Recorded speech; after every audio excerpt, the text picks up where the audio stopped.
अस्सलाम वालेकुम रहमतुल्लाहि व बरकातहू। अल्लाह के नाम से शुरू जो बड़ा कृपालु और अत्यंत दयावान है। मैं हूं मोहम्मद हफीज अंसारी और आप देख रहे हैं द पॉलिटिकल। हिजाब विवाद दिन ब दिन बढ़ता ही जा रहा है। पहले तो 57 मुस्लिम देशों का संगठन OIC organisation of Islamic cooperation ने हिजाब मुद्दे को UN पर उठाने की बात कही थी और भारत को नसीहत की थी कि हिजाब पर वो ज्यादा बात ना बढ़ाए। उसके बाद कुवैती पार्लियामेंट ने भी हिजाब विवाद पर अपना दखल देना शुरू कर दिया और उन्होंने कहा है कि वो हिजाब पर जो कुछ भी भारत में चल रहा है वो इस पर कंडेम करते हैं।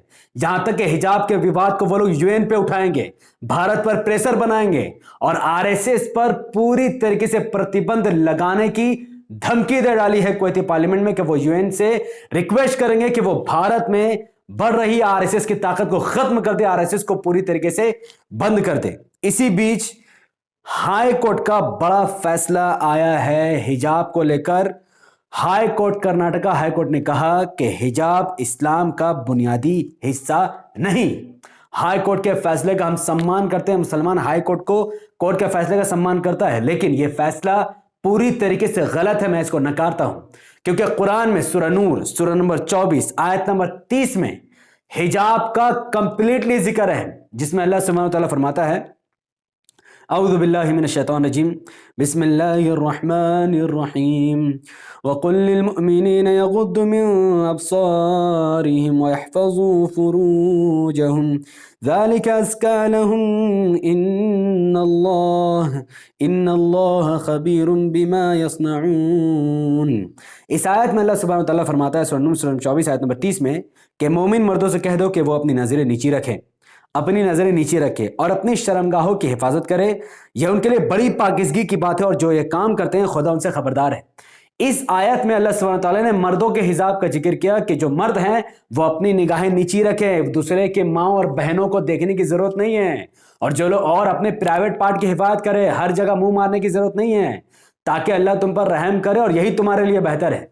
उसके बाद इसी चैप्टर सूरह नूर सूरह नंबर 24 आयत नंबर 31 में अल्लाह सुब्हानहू व तआला ने फरमाया, औज़ु बिल्लाहि मिनश शैतानिर रजीम, बिस्मिल्लाहिर रहमानिर रहीम, वक़ुल लिल मुमिनाति यग़ुद्दुन मिन अब्सारिहिन्न व यहफ़ज़न फ़ुरूजहुन्न व ला युबदीन ज़ीनतहुन्न इल्ला मा ज़हरा मिन्हा वलयज़रिबन बिख़ुमुरिहिन्न अला जुयूबिहिन्न